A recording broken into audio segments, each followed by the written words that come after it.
નર્મદા જિલ્લાના સાગબારા તાલુકાના ખોપી જિલ્લા પંચાયત વિસ્તારમાં આમ આદમી પાર્ટીને રાજકીય આંચકો લાગ્યો છે। આપના કાર્યકર્તા વિજયભાઈ વસાવા પોતાના સમર્થકો સાથે ભારતીય જનતા પાર્ટીમાં જોડાઈ ગયા છે। સૂત્રો દ્વારા મળતી માહિતી મુજબ વિજયભાઈ વસાવાએ ભાજપની નીતિઓ અને કાર્યપદ્ધતિથી પ્રભાવિત થઈને પક્ષમાં પ્રવેશ કર્યો છે। તેમની સાથે અનેક કાર્યકર્તાઓ પણ ભાજપમાં સામેલ થતા સાગબારા તાલુકાના રાજકીય સમીકરણોમાં ફેરફાર જોવા મળ્યો છે।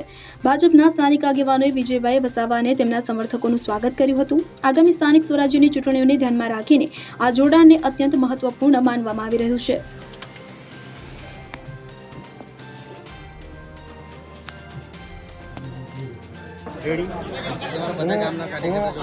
હું આમ આદમી પાર્ટીનો સક્રિય કાર્યકર તરીકે ભૂમિકા ભજવતો હતો અને મારા બાબાને તાલુકા પંચાયતની સીટ પર ઉમેદવારીનું યાદી બહાર પડી અને 1 મહિના સુધી એ યાદીમાં નામ રહ્યું અને જ્યારે દેમોગરા એક નામ ડિક્લેર કરવા માટે એ લોકોએ મિટિંગનું આયોજન કર્યું, તેમાં ઊભા કરીને જાહેર કર્યું કે તાલુકા પંચાયતની સીટ વિનેશભાઈ પારસિંગના નામે જાહેર થાય છે અને પછી એન્ડમાં રાજપીપળા કે ગમે ત્યાં જઈને દેવાભાઈએ છે ને મેન્ડેટ ચોરી લાવીને બીજાના નામ પર લખીને મેન્ડેટ રજૂ કરેલ છે।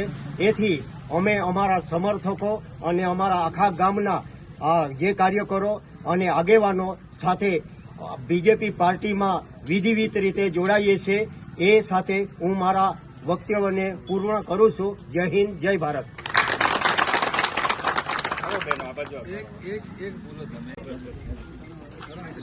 મારું નામ વિનેશ કુમાર પારસિંગભાઈ છે।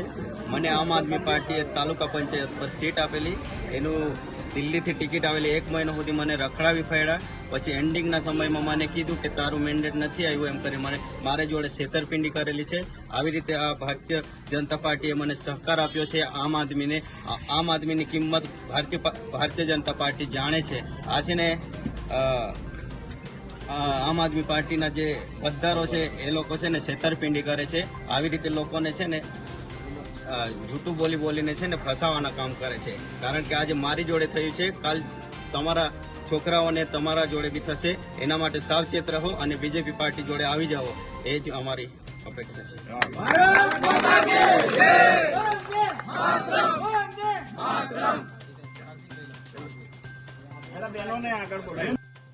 Bureau report CN24 news.